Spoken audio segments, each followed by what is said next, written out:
யோசுவாவின் புத்தகம் 1ஆம் அதிகாரம். கர்த்தருடைய தாசனாகிய மோசே மரித்த பின்பு கர்த்தர் மோசேயின் ஊழியக்காரனான நூனின் குமாரன் யோசுவாவை நோக்கி, என் தாசனாகிய மோசே மரித்து போனான். இப்பொழுது நீயும் இந்த ஜனங்கள் எல்லாரும் எழுந்து இந்த யோர்தானை கடந்து இஸ்ரவேல் புத்திரருக்கு நான் கொடுக்கும் தேசத்துக்கு போங்கள். நான் மோசேக்கு சொன்னபடி உங்கள் காலடி மிதிக்கும் எவ்விடத்தையும் உங்களுக்கு கொடுத்தேன். வனாந்தரமும் இந்த லீபனோனும் தொடங்கி ஐபிராத் நதியான பெரிய நதி மட்டுமுள்ள ஏத்தியரின் தேசம் அனைத்தும் சூரியன் அஸ்தமிக்கிற திசையான பெரிய சமுத்திரம் வரைக்கும் உங்கள் எல்லையாயிருக்கும். நீ உயிரோடு இருக்கும் நாளெல்லாம் ஒருவனும் உனக்கு முன்பாக எதிர்த்து நிற்பதில்லை. நான் மோசையோடு இருந்தது போல உன்னோடும் இருப்பேன். நான் உன்னை விட்டு விலகுவதும் இல்லை, உன்னை கைவிடுவதும் இல்லை. பலம் கொண்டு திடமானதாயிரு.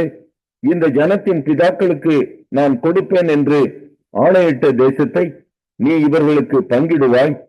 என் தாசனாகிய மோசே உனக்கு கற்பித்த நியாய பிரமாணத்தின் படியெல்லாம் செய்ய கவனமாய் இருக்க மாத்திரம் மிகவும் பலம் கொண்டு திடமானதாயிரு.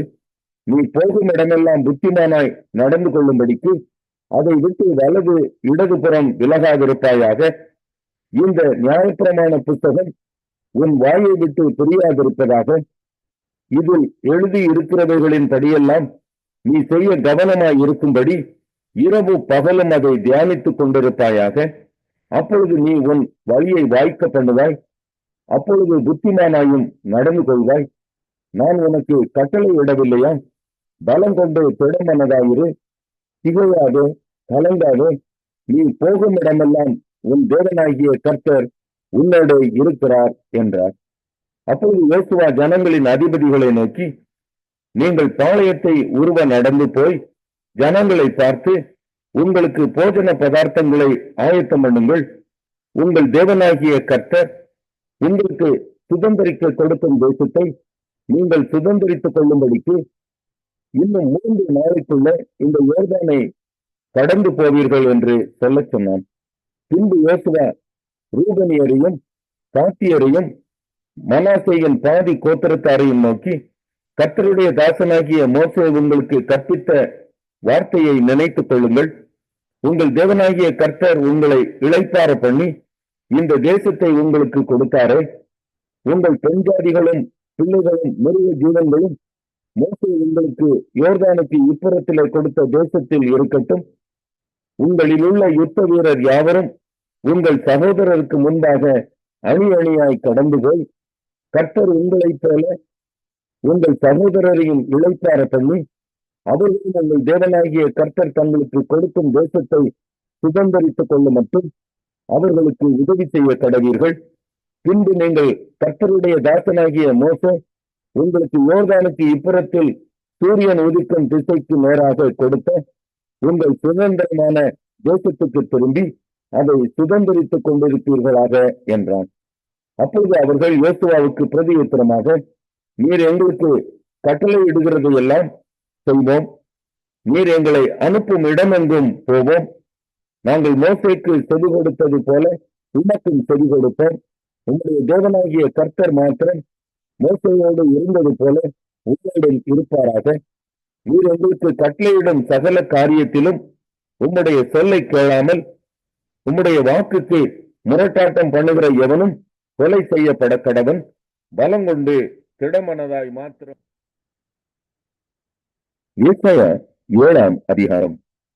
உசியாவினுடைய குமாரனாகிய யோதாமின் குமாரன் ஆகாஸ் என்னும் யூதா தேசத்து ராஜாவின் நாட்களிலே ரெத்தீன் என்னும் சீரியாவின் ராஜாவும் ரெமலியாவின் குமாரனாகிய பெக்கா என்னும் இஸ்ரவேலின் ராஜாவும் எருசலேமின் மேல் யுத்தம் பண்ண வந்தார்கள். அவர்களால் அதை பிடிக்க கூடாமல் போயிற்று. சீரியர் எப்ராயிமை சார்ந்திருக்கிறார்கள் என்று தாவீதின் குடும்பத்துக்கு அறிவிக்கப்பட்ட போது ராஜாவின் இருதயமும் அவன் ஜனத்தின் இருதயமும் காட்டில் உள்ள மரங்கள் காற்றினால் அசைகிறது போல் அசைந்தது. அப்பொழுது கர்த்தர் ஏசாயாவை நோக்கி, இன்னும் என் மகன் யாக்கோபுவாக வண்ணார் துறை வழியில் உள்ள மேற்குளத்து மதகின் கடைசி மட்டும் ஆகாசுக்கு எதிர்கொண்டு போய் நீ அவனை நோக்கி, சீரியர் எப்ராயிமோடும் ரெமலியாவின் மகனோடும் உனக்கு விரோதமாக தூர ஆலோசனை பண்ணி நான் யூதாவுக்கு விரோதமாய் போய் அதை நொறுக்கி அதை நமக்குள்ளே தங்கித்துக் கொண்டு அதற்கு கதைகளின் குமாரனை ராஜாவாக ஏற்படுத்துவேன் என்று சொன்னது நிமித்தம் நீ பயப்படாமல் அமர்ந்திருக்கப்பார், இந்த இரண்டு புகைகிற கொல்லிக்கட்டைகளாகிய சீரியரோட வந்த ரேட்சியிலும் ரெமலியாவின் மகனும் கொண்ட உக்கிர கோபத்தின் நிமித்தம் உன் இருதயம் சுடல வேண்டாம். கர்த்தராகிய ஆண்டவர் அந்த ஆலோசனை நிலைநிற்பதில்லை, அதன்படி சம்பவித்ததும் இல்லை.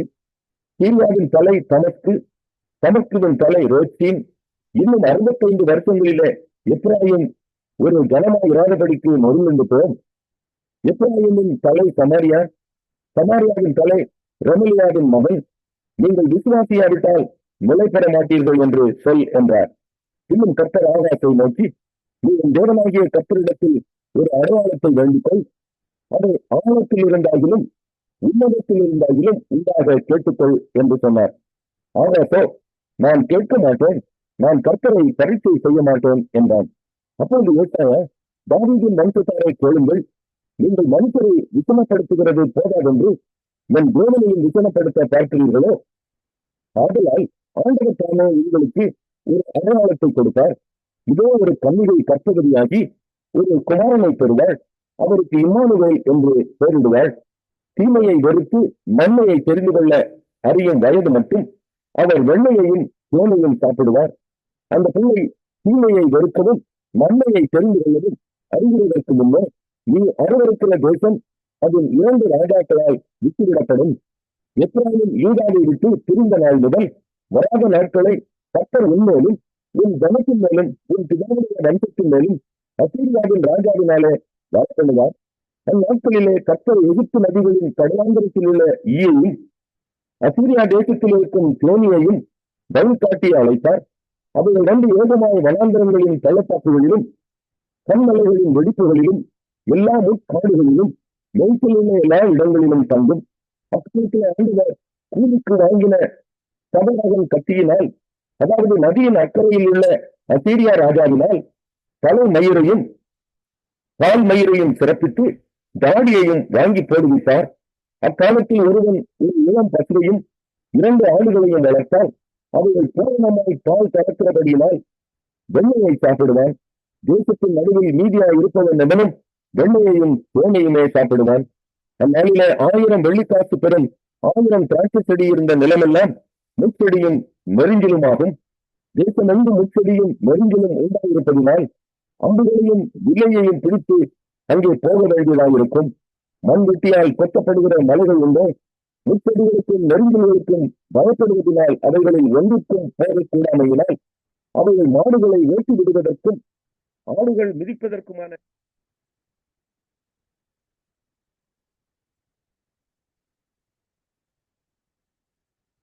அப்போஸ்தலனாகிய பவுல் தெசலோனிக்கேயருக்கு எழுதின முதலாம் நிருபம் 1ஆம் அதிகாரம்.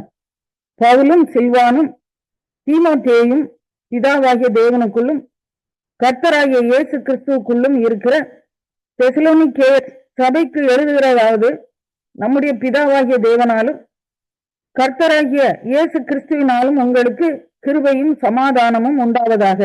தேவனுக்கு பிரியமான சகோதரரே, உங்கள் விசுவாசத்தின் கிரியையையும் உங்கள் அன்பின் பிரயாசத்தையும் நம்முடைய கர்த்தராகிய இயேசு கிறிஸ்துவின் மேலுள்ள உங்கள் நம்பிக்கையின் பொறுமையையும் நம்முடைய பிதாவாகிய தேவனுக்கு முன்பாக நாங்கள் இடைவிடாமல் நினைவு கூர்ந்து, நீங்கள் தெரிந்து கொள்ளப்பட்டவர்கள் என்று நாங்கள் அறிந்து எங்கள் ஜபங்களில் இடைவிடாமல் உங்களை குறித்து விண்ணப்பம் பண்ணி உங்கள் எல்லாருக்காகவும் எப்பொழுதும் தேவனை ஸ்தோத்தரிக்கிறோம்.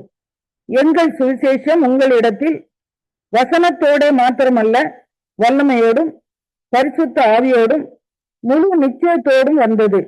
நாங்களும் உங்களுக்குள்ளே இருந்தபோது உங்கள் நிமித்தம் எப்படிப்பட்டவர்களாய் இருந்தோம் என்று அறிந்திருக்கிறீர்களே.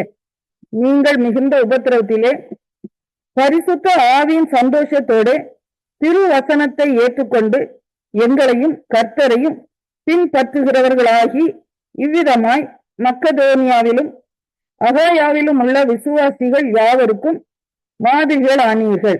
எப்படியெனில், உங்களிடத்திலிருந்து கர்த்தருடைய வசனம் மக்கதோனியாவிலும் அகாயாவிலும் தொனித்ததும் அல்லாமல் நாங்கள் அதை குறித்து ஒன்றும் சொல்ல வேண்டியதாயிராதபடிக்கு தேவனை பற்றின உங்கள் விசுவாசம் எங்கும் பிரசித்தமாயிற்று.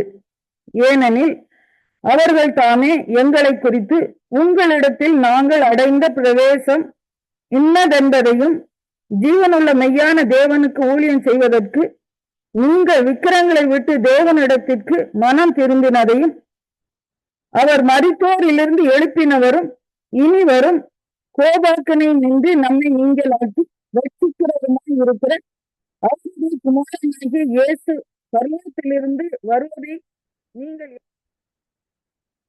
1 தெசலோனிக்கேயர் 2ஆம் அதிகாரம்.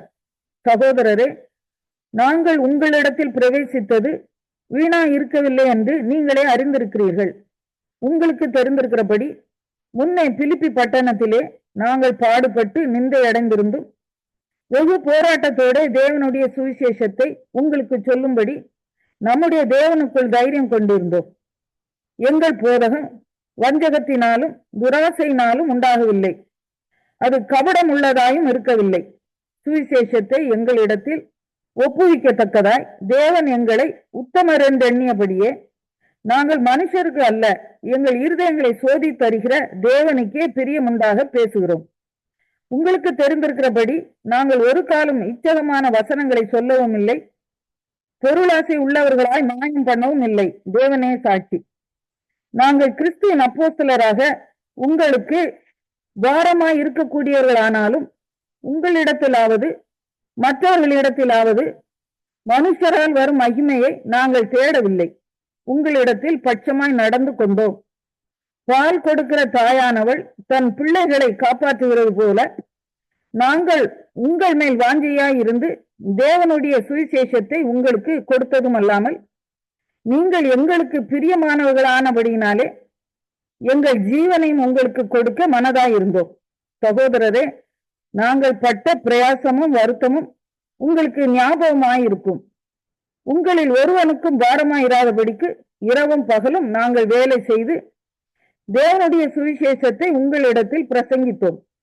விசுவாசிகள் ஆகிய உங்களுக்குள்ளே நாங்கள் எவ்வளவு பரிசுத்தமும் நீதியும் பிழையின்மையுமாய் நடந்தோம் என்பதற்கு நீங்களும் சாட்சி, தேவனும் சாட்சி.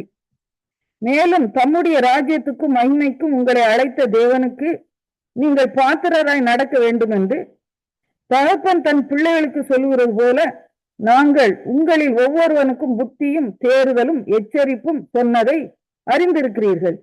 ஆகையால் நீங்கள் தேவ வசனத்தை எங்களாலே கேள்விப்பட்டு ஏற்றுக்கொண்ட போது அதை மனுஷர் வசனமாக ஏற்றுக்கொள்ளாமல் தேவ வசனமாகவே ஏற்றுக்கொண்டதினாலே நாங்கள் இடைவிடாமல் தேவனுக்கு ஸ்தோத்திரம் செலுத்துகிறோம். அது மெய்யாகவே தேவ வசனம்தான். விசுவாசிக்கிற உங்களுக்குள்ளே அது பலனும் செய்கிறது.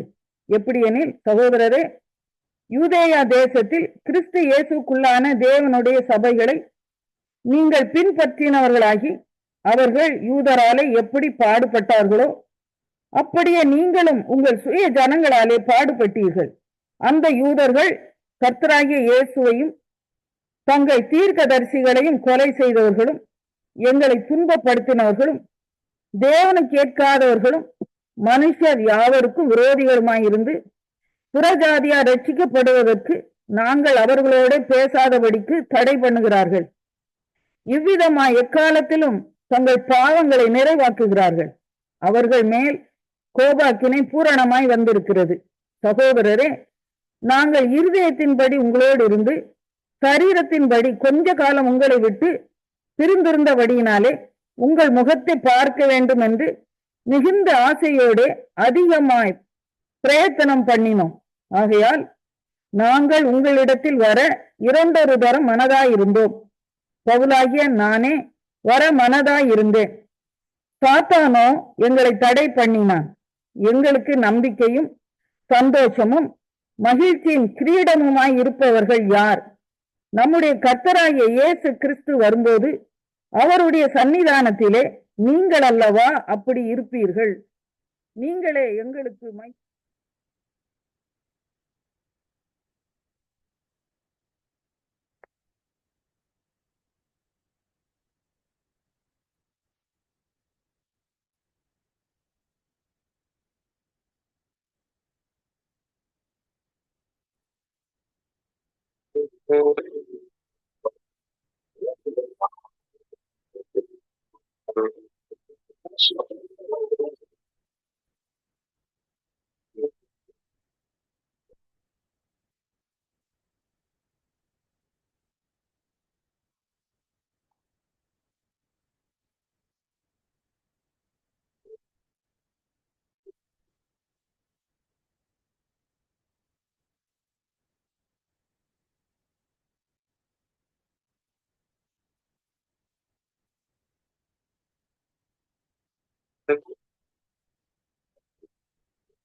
நீங்கள் இணைந்திருப்பது சங்கமம் வானொலி, destiny in Jesus Christ Tamil கிறிஸ்தவ வானொலி கனேடிய மண்ணிலிருந்து ஒலிபரப்பாகிறது.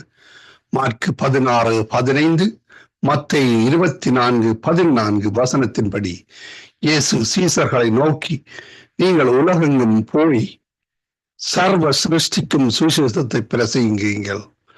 ராஜ்யத்தினுடைய இந்த சுவிசேஷம் பூலோகம் எங்கும் உள்ள சகல ஜாதிகளுக்கும் சாட்சியாக பிரசங்கப்படும். அப்பொழுது முடிவு வரும் என்ற வசனத்தின்படி ஆத்துமாக்களை பரலோகத்தில் சங்கமிக்கும் வானொலி சங்கமம், சங்கமம், சங்கமம்.